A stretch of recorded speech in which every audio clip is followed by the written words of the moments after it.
worship God. He is worthy of praise. He is worthy to glorify. Come on, lift your hands and bless Him.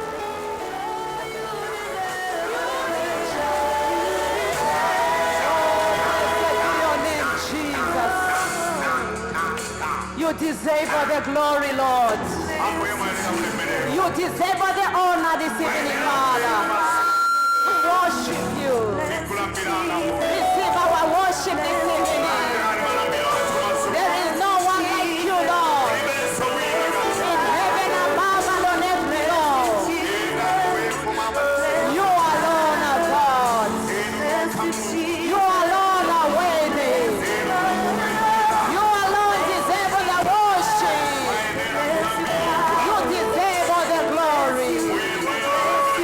You deserve all the honor. We worship you. We glorify your name. Thank you, King of Glory. Receive our worship this evening. In Jesus' name we have worshipped him. Amen.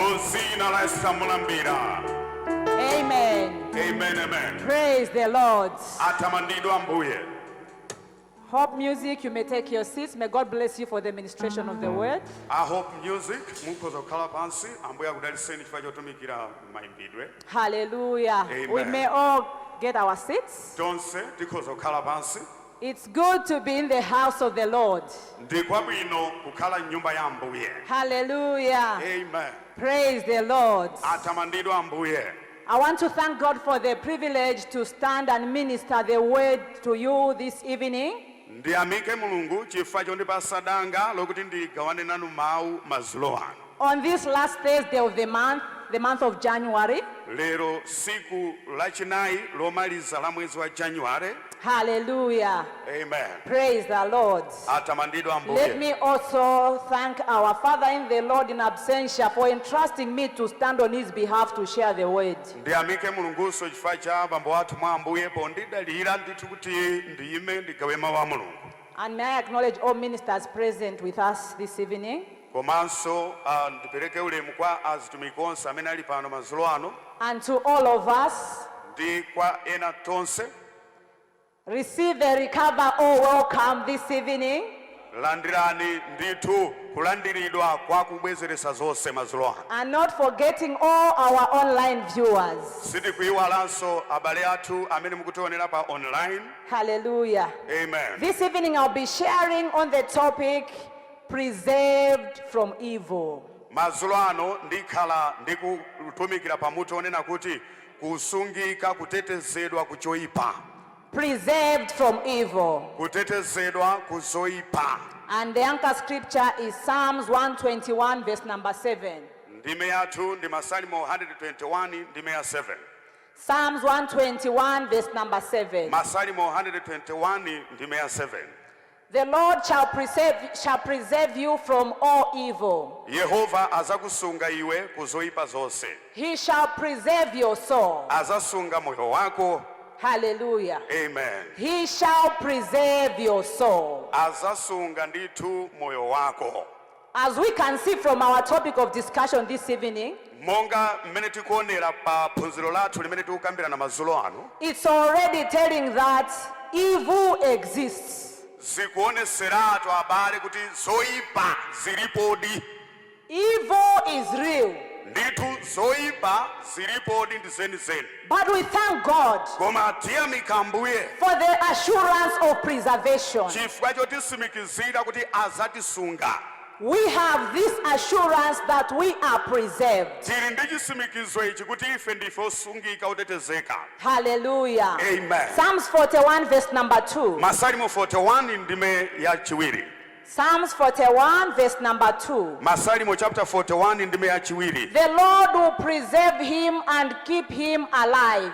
Mulungu azamsunga iye ndi kumukhalisa kukhala wa moyo. And he will be blessed on the earth. Ndipo azadalisika pa ziko.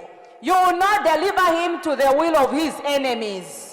Asazawapereka ku chifuniro cha adani awo. The Lord will not deliver us to the will of our enemies in the name of Jesus. Mulungu satipereka ku chifuniro cha adani athu mu dzina la Yesu. but he will preserve us and keep us alive. Koma adzatisunga ife ndi kutiteteza kukhala moyo. Hallelujah. Amen. As he preserves us, we will live on this earth blessed. Pamene akutisunga tikhala paziko pano odalisika. We will not live on this earth miserable. Sitikhala paziko pano omvesa chisoni ayi. Hallelujah. Amen. So no matter the name of the evil, Ndezilibe kanthu kuti zoyipazo zili ndi mayina otani. we are preserved from them all in the name of Jesus. Ndife osungika, ndife otetezedwa ku zonsezo mu dzina la Yesu. Hallelujah. Amen. You know, God wants us preserved from all evil so he can use us and that we may be a blessing in the earth. Mulungu akufuna atiteteze ku zoyipa kuti atigwiritse ntchito ifeyo n'cholinga chokuti tikhale mdalitso ku dziko lapansi. Hallelujah. Amen. So we are being blessed that we should be a blessing in the earth. Ndiye ifeyo tadalisika kuti tikhale mdalitso ku dziko. He is preserving us for his own use. Akutisunga kuti atigwiritse ntchito. Hallelujah. Amen. And I see you serving the Lord in the name of Jesus. Ndipo ndikuona inu mukutumikira Mulungu mu dzina la Yesu. What is to be preserved? Kodi kusungidwa ndi chani? To be preserved is to be kept alive. Kusungidwa ndiko kusungidwa kukhalabe ndi moyo. It is to be kept alive. Ndi kusungidwa wa moyo. Or to be saved from destruction. Kapena kulandisidwa kupulumusidwa ku chiwonongeko. To be preserved is to be saved from destruction. Kusungikatu ndi kutetezedwa kupulumusidwa ku chiwonongeko. Hallelujah. Amen. Praise the Lord. Atamandika Ambuye. What is the meaning of evil? Kodi tanthauzo la choyipa kuyipa ndi chani? Evil may mean harm or danger. Kuyipa zikutanthauza chinthu chopya kapena chopweteka. Or difficulty. Kapena chovuta. Or wickedness. Kapena kuyipa. Hallelujah. Amen. So the Lord is preserving us from the wickedness Ndiye Mulungu akutisunga ife akutiteteza kuzoyipa. of the evil one. Kuzoyipa za uyipa. He is preserving us from harm. Akutisunga ife kuzoopya. He is preserving us from danger. Akutilandisa kutisunga kutiteteza ku chiopyezo. Hallelujah. Amen. Let me quickly give you some key points about preservation. Ndikupaseni mwansanga mfundo zokhuzana ndi kusungika kutetezedwa. Preservation. Kutetezedwa. Number one key point about preservation is that it's an absolute promise. Choyambirira ndichonena kuti ndilonjezano ndithu lokhazikika. It's an absolute promise. Ndilonjezano lokhazikika. You can see that when we go up from verse 3 up to verse number 6. Mutha kuona kuti tikapita mwambamo ndime ya chitatu komanso kuzaona ndime ya 6. The psalmist is giving us some specific dimensions of evil. Wamasalimo akutipasa ndithu milingo midule yoziwika bwino ya choyipa. Where we will be preserved from. Imene ifeyo tizatetezedwako. But when you get to verse number 7. Koma mukafika ku ndime ya 7. Because our God is a generous Father. Chifukwa kuti Atate wathu ndi Mulungu wabwino ndithu. He is not interested in leaving some loopholes for the evil one. Iyeyo sakufuna kuti apereke mpata danga kwa uyipa. He is bringing a dimension of saying that he will preserve us from all evil, just to make sure that if he has not mentioned the specifics, it will be included in the all. Ndetu wangolankhula Yehova mwachindunji kuti akutiteteza kuzoyipa zonse kusweza kuti ngati choyipacho sichidatchulidwe mwapaderadera tiziwiretu kuti ife tatetezeka kuzoyipa za mtundu uliwonse. He just makes sure that no evil is left to come near us. Ndipo akungofuna kuonesesa kuti pasapezeke choyipa chosalira kuti chibwere kwa ife. So our preservation is unquestionable. Ne kusungika kwathu kutetezeka kwathu nkosachita kufunsaso mafunso. It is relevant in all situations, all dimensions of our lives. Ndikofunikira ndithu nkoyenerera magawo onse munyengo zonse za moyo wathu. In other words, what we are saying is that our preservation is without limit. chimene tikunena mwa chidule nchonena kuti kusungika kwathu kutetezedwa kwathu nkopanda malire. Hallelujah. Amen. So if our preservation is an absolute promise or it's without limit, what is key point number 2 on preservation? Ndenkhani ya kusungika kwathu kutetezedwa kwathu yachiwiri mfundo yachiwiri ndi chani? We simply need to believe in this promise. Tikungoyenera kukhulupirira mulonjezano limeneli. We simply need to believe in this promise. Tikungoyenera ifeyo kukhulupirira mulonjezo limeneli. Hallelujah. Amen. You know the word of God is simple. Mukuziwa inu mawu a Mulungu ngosavuta. The things of the spirit are simple. Zinthu zauzimu zosavuta. But it is you and I who would want to complicate them. Koma inuyo ndine ndi amene timafuna kuzisokoneza kuzipomboneza. Hallelujah. Koma zosavuta. You know, there are many things Palitu zinthu zambiri.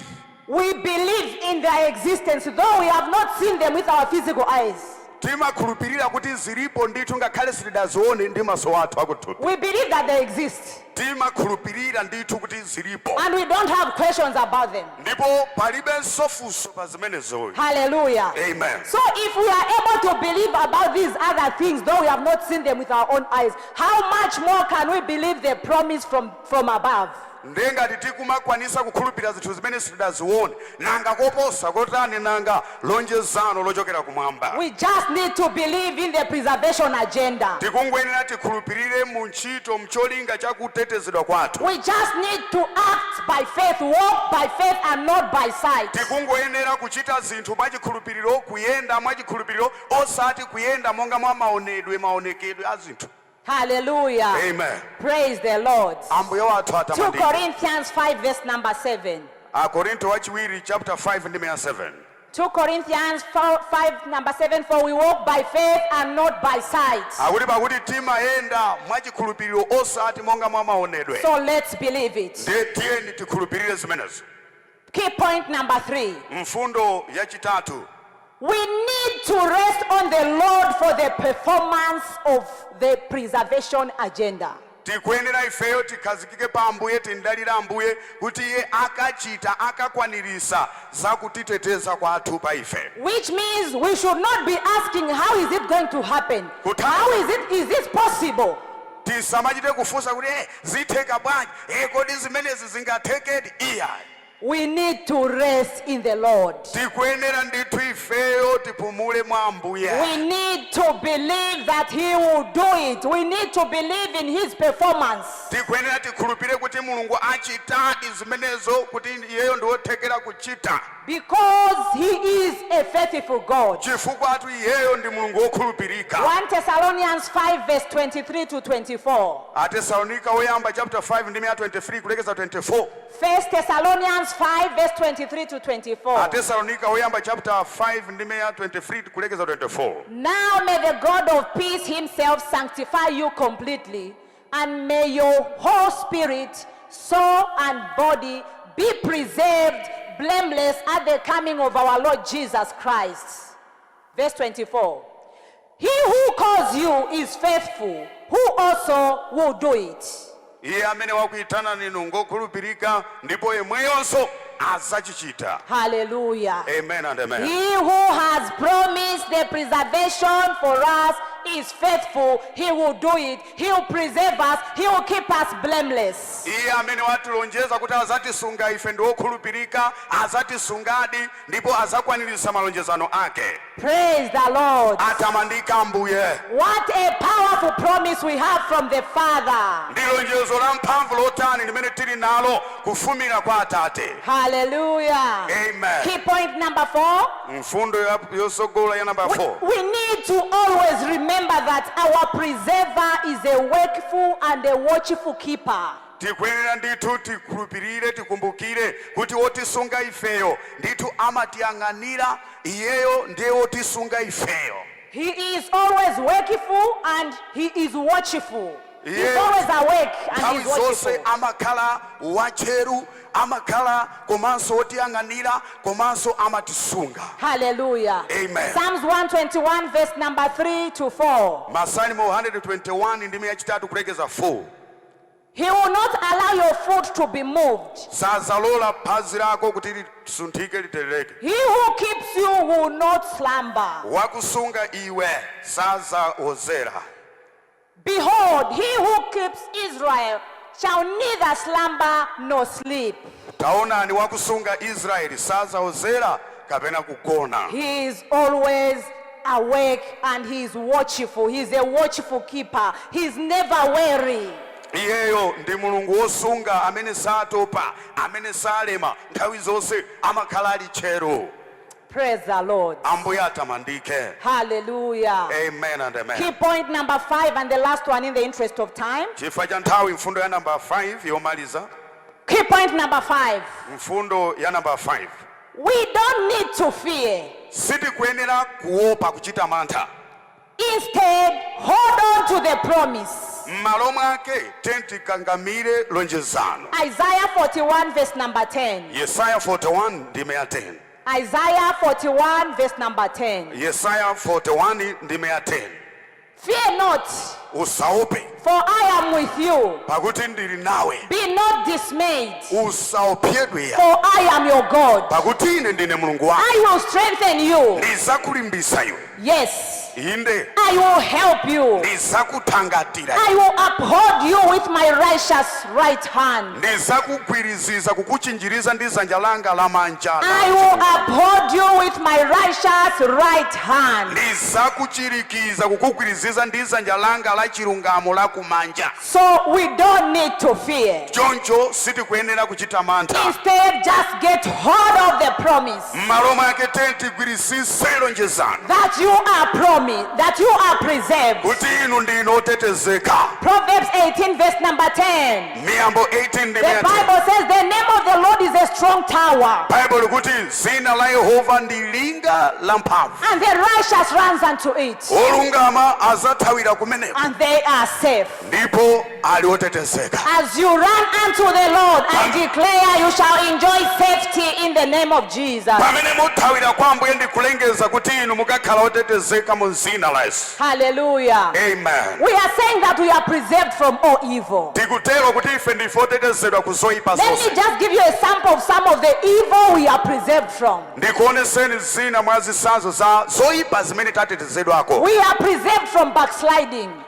Tatetezedwa kukubwerera mbuyo. Hallelujah. Amen. You know, the moment we said yes to the call, to the salvation, God wants us to continue moving with Him, being grounded, being built up, you know, being rooted up in Christ. So He makes sure that He preserves us in our walk with Him. Pamene ife tidavomereza kuti Ambuye ndikutumikirani ndithu Mulungu akufuna tipitirizebe kuyenda naye, ndiye chifukwa chaichi akufuna atisunge atiteteze. Hallelujah. Amen. Praise the Lord. Atamandidwa Ambuye. That is why we have the fivefold ministry. Ndi chifukwa chake tili ndi mautumiki asanu.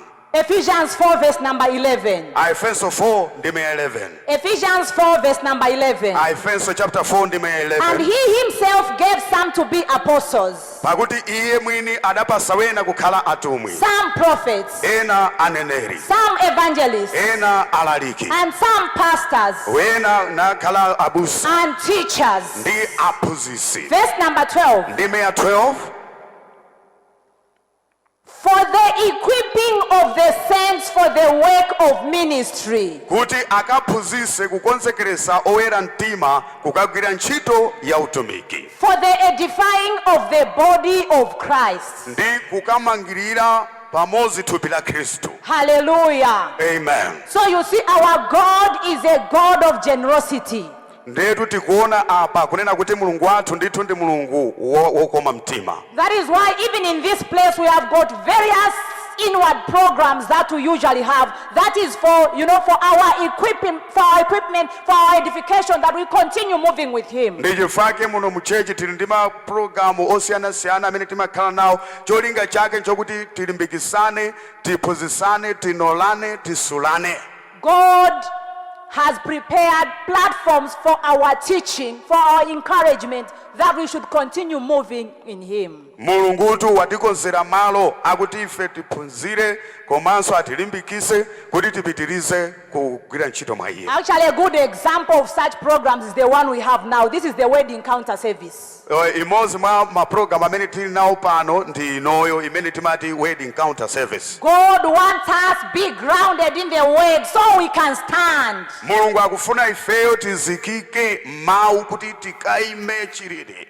Hallelujah. Amen. And I announce that you shall not backslide in the name of Jesus. ndikulengeza kuti inu simubwerera mbuyo mu dzina la Yesu. You are preserved from backsliding in the mighty name of Jesus. ndinotetezedwa kukubwerera mbuyo mu dzina la Yesu. Hallelujah. Amen. Praise the Lord. atamandika mbuye. Praise the Lord. atamandika mbuye. Much as the enemy is rolling like a lion looking for someone to devour, I declare that you shall not be the one to be devoured by him in the name of Jesus. pamene ndana kuyendayenda kufunafuna wina oti amulikwire ndikulengeza kuti inuyo sakulikwirani mu dzina la Yesu. 1 Peter 5 verse number 8.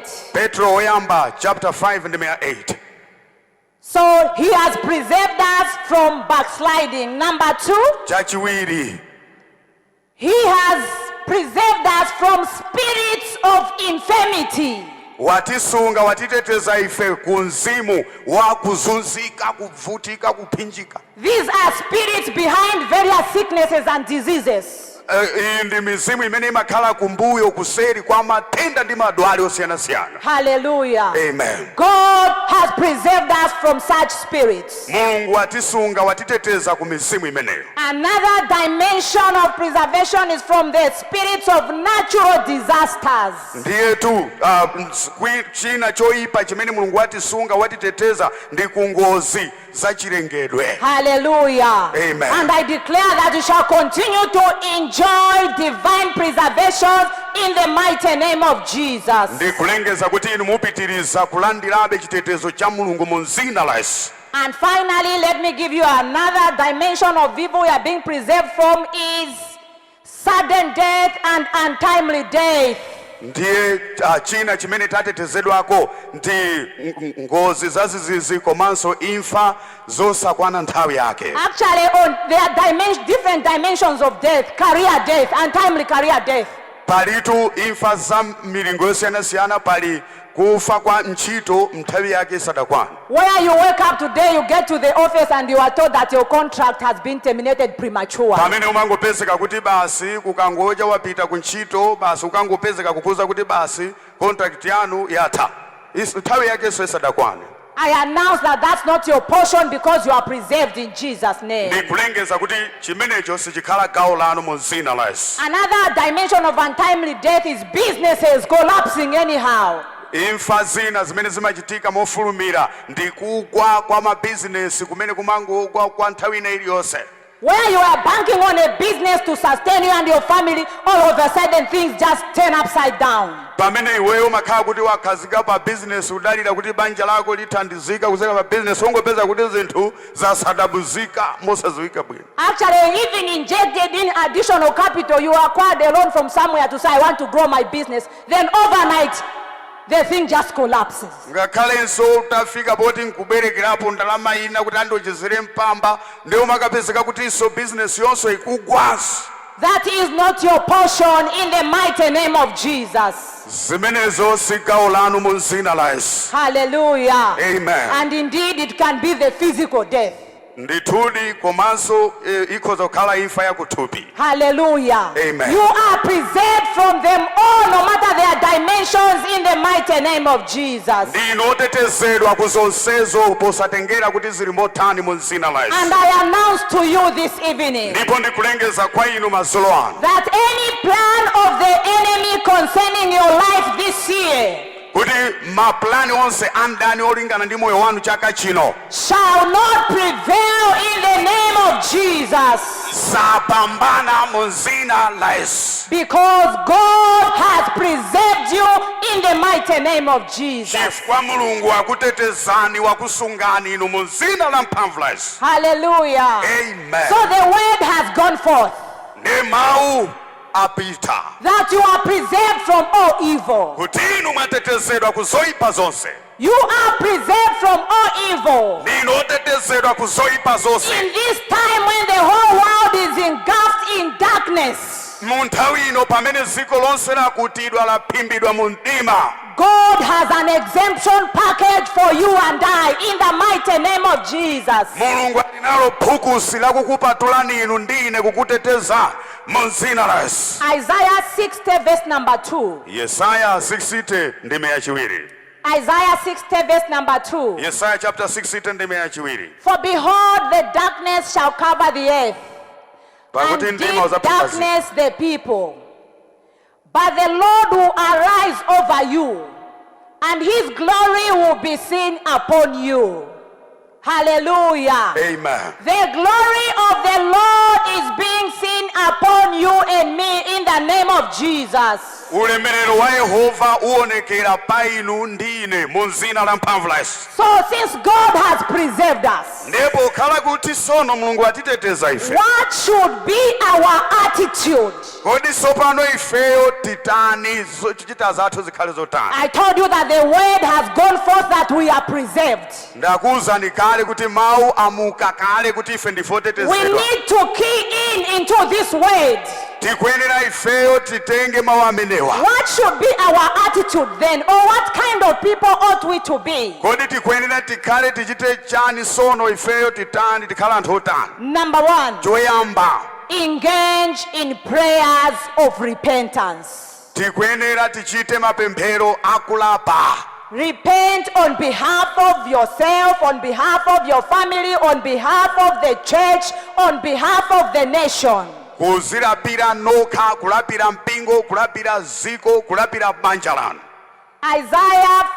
Psalms 51 verse number 17. Masalimo 51 ndime ya 17. The sacrifices of God are a broken spirit, a broken and a contrite heart. These, O God, you will not despise. God wants us humbled before him. Mulungu akufuna ife tizichepese pamaso pake. Hallelujah. Amen. We can also add 2 Chronicles 7 verse 13 to 14, but do not read that one in the interest of time. Sitiwerenga imeneyo 1 chapter 7 ndime ya 13 kulekeza 14. Just add it for your Bible study. Ingonjezerani pa zimene mukulembazo kuti mukawerenge ku nyumba. Hallelujah. Amen. So we need to engage in prayers of repentance. Ndeti kuyenera kuchita mapemphero akulapa. Because God has promised to heal the land when we repent and when we turn to him. Chifukwa Mulungu alonjeza kuti achirisa ziko tikalapa komanso tikatembenukira kwa iye. Hallelujah. Number 2, engage in prayers of preservation with confidence. Chachiwiri, tiyeni tizichita mapemphero akutetezedwa molimbika mtima. Knowing that the preserver is a God who answers prayers. Pozindikira kuti wosungayo ndi Mulungu amene amayankha mapemphero. So as we engage in prayers of preservation, let's be a people who shall approach God with confidence. Ne pamene tikuchita mapemphero ndithu akutetezedwa, tiyeni timfikire Mulungu molimbika ndithu mtima. The Bible in Hebrews 10 verse number 35 talks of us not throwing away our confidence, for it carries great reward.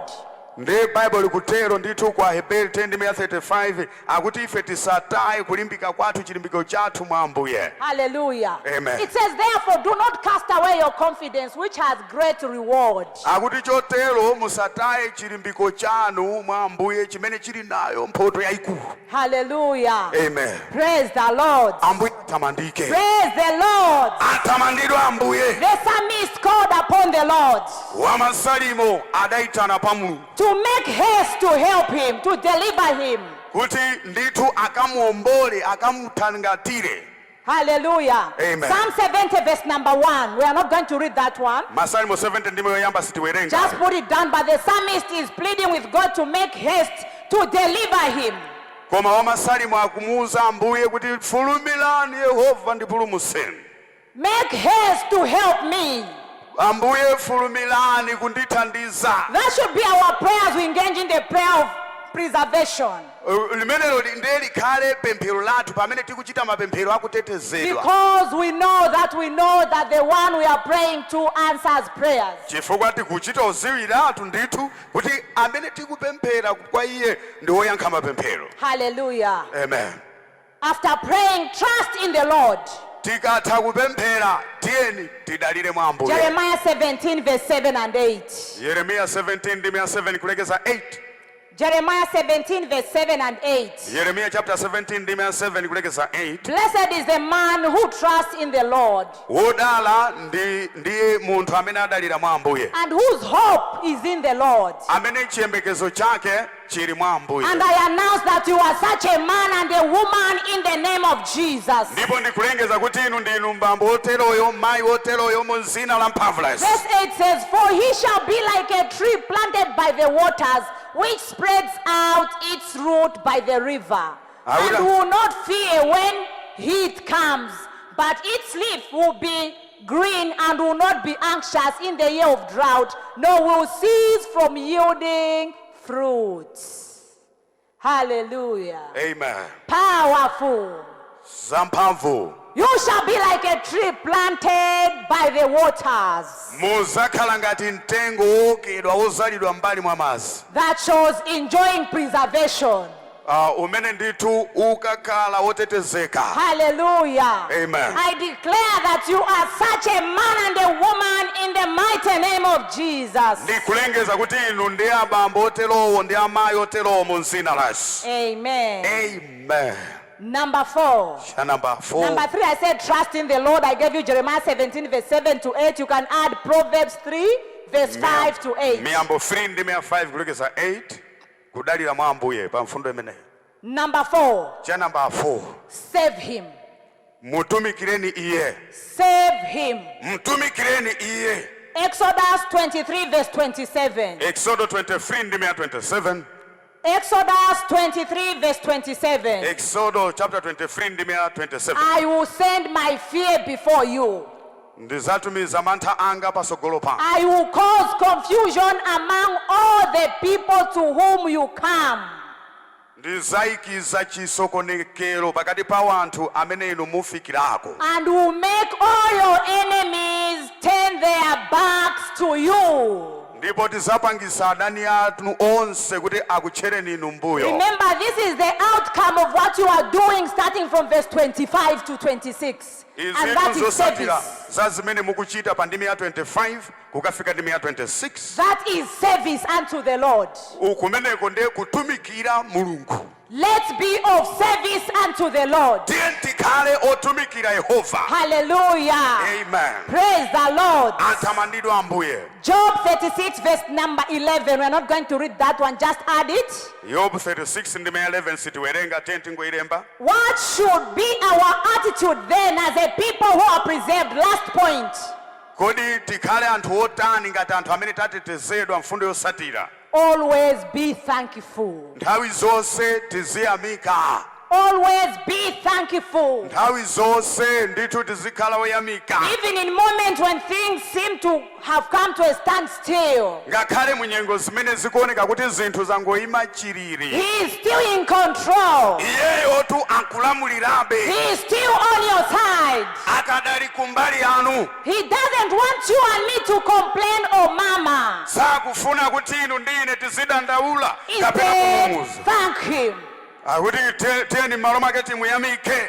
Ephesians 5 verse number 20. Efeso chapter 5 ndime ya 20. You know, our Lord Jesus thanked his Father even in the most difficult circumstances when he lost his friend Lazarus.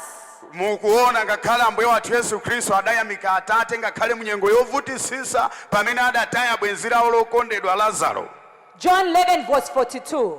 Yohane chapter 11 ndime ya 42. Starting from verse 1 to 42. Kuyambira ndime yoyamba kukafika ndime ya 42. Hallelujah. Amen. I want you to give me Psalms 34 verse number 1 and 2. Masalimo 34 ndime yoyamba kulekeza yachiwiri. Psalms 34 verse 1 and I will bless the Lord at all times. Ndizayamika Ambuye nthawi zonse. His praise shall continually be in my mouth. kumulemekeza kwake kuzakhala mkamwa mwanga kosalekeza. God wants us, bless him. God wants us, thank him always. Mulungu akufuna ife timdalitse, Mulungu akufuna tizimuyamika nthawi zonse.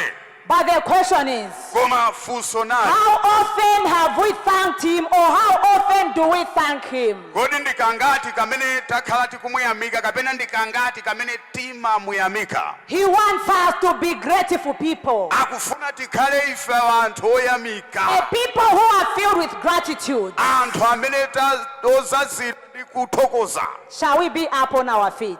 Tiyimirire, Our time is up. nthawi yathu yapita. Hallelujah. Amen and You amen. are preserved from all evil. Ndinu otetezedwa ku zoyipa zonse. No matter its name. Zilibe kanthu kuti mayina ake ndi otha. And no evil shall come near your dwellings in the name of Jesus. Palibe choyipa chizabwera ndi pokhala pano mu dzina la Yesu. In case you are here with us Mukuteka muli nafe pompano or watching us online, kapena mukutionera pa online you are not yet saved. koma simunapulumutsidwe. You need to be preserved from sin by surrendering your life to Jesus this evening. Mukuyenera mutetezedwe ku tchimo pakupereka moyo wanu kwa Yesu Khristu madzulo ano. So if you are there with us, just raise your hand. I'll usher you into a prayer of repentance. Or maybe you have backslidden, I'll usher you into a prayer of restoration. Ngati mulipo chonde tasonyezani kweza mkono wanu tikusogolereni mpemphero la kulandira Yesu. Komanso mwina munabadwa mwatsopano koma munabwerera mbuyo kapena moyo wanu wauzimu wasokonekera, nanunso tipemphera nanu. Do I have such a one in here? Kodi alipo oterowo? We don't have, but we can't see online. So we are going to offer a prayer of repentance for the sake of our online viewers. Ndeti pemphera pemphero la kulapa chifukwa cha anzathu amene akutionera pa online. Shall we pray? Tenti pemphere. Our God and our Father, in the name of Jesus, Atate Yehova Mulungu wathu mu dzina la mphamvu la Yesu. we come before you, Lord, this evening, Tiza kwa inu Ambuye madzulo ano, realizing that we've fallen short of your glory. pozindikira kuti talephera taperewera pa ulemerero wanu. Father, forgive us. Tate tikhululukireni. We acknowledge that we have sinned before you. Tikuvomereza kuti tachimwa pamaso panu. And now we stand before you to repent and accept Jesus as our Lord and our personal Savior. Tsopano tikuyima pamaso panu kulapa machimo athu ndi kuvomereza Yesu kukhala Mbuye ndi mpulumutsi wa moyo wathu. We believe in our hearts and we are confessing with our mouth that Jesus is Lord and Savior of our lives. Tikuvomereza ndi pakamwa pathu komanso kukhulupirira mu mtima mwathu kuti Yesu Khristu ndi Ambuye ndi mpulumutsi wa moyo wathu. Beginning from today and all the days of our lives. Kuyambira lero ndi ku masiku onse a moyo wathu. In Jesus' name we have repented. Mu dzina la Amen. Yesu talapa. Hallelujah. Amen and amen. Let's give a big clap unto the Lord. Tiombe m'manja mwa mphamvu kwa Ambuye. So if you joined us in saying this prayer, please send your details to us on the numbers showing on the screen. Ndengati munatisatira pemphero limene lilakulapa kuzera pa online chonde mulumikizane nafe pogwiritsa ntchito manambala amene akuoneka pa screen po, And then you'll be helped further. ndipo muzathandizidwa ndithu moposeranso. Hallelujah. Amen. Praise the Lord. Ambuye We are atamandike. going to take one prayer. We are going to thank God to say, Father, thank you for your sure promise of preservation from all evil upon our lives in the name of Jesus. Tiyambika Shall we Ambuye kuti pray? zikomo chifukwa choti lonjezano lanu ndi chitsimikizo chotiteteza ifeyo mu dzina la Yesu. Tipemphere. Let's pray. Let's Tenti pray. pemphere, tenti Thank God pemphere, for tenti the pemphere, promises tenti amike of mu. preservation. Chifukwa cha malonjezano akutiteteza kutisunga mu dzina la mphamvu la Yesu, mu dzina la mphamvu la Yesu Khristu. Ambuye tikuyamikani kulemekezani chifukwa cha nthawi ya mtengo wapatali imene Mulungu Yehova mwatipasa. Father, we thank you, mu we dzina la mphamvu la celebrate you, Yesu. we glorify your holy name Asataka. for the good things you keep on doing for us and for the table you prepared for us. In Jesus' name we have thanked him. Amen. Amen. Now may the Lord bless you. Amen. May he keep you. Amen. May his face shine upon you. Amen. May he be merciful to you. Amen. I declare that you are preserved from all evil in the name of Jesus. Jesus. Amen. I announce the Lord who has watched over you from January to today, the 20th January, will continue to watch over you even in the days to come in Jesus' name. Amen. I declare that you are preserved from every calamity in the mighty name of Jesus. Amen. Your homes are preserved in Jesus' mighty name. Amen. Your property is preserved in Jesus' mighty name. Amen. You shall live to declare the goodness of the Lord in the land of the living in Jesus' mighty name. Amen. I announce that the same God who brought you safely to his house will take you safely back to your various homes in Jesus' name. Amen. Hallelujah. Amen. Psalms 23 verse number 6. Surely goodness and mercy shall follow me all the days of my life, and I'll dwell in the house of the Lord forever. Amen.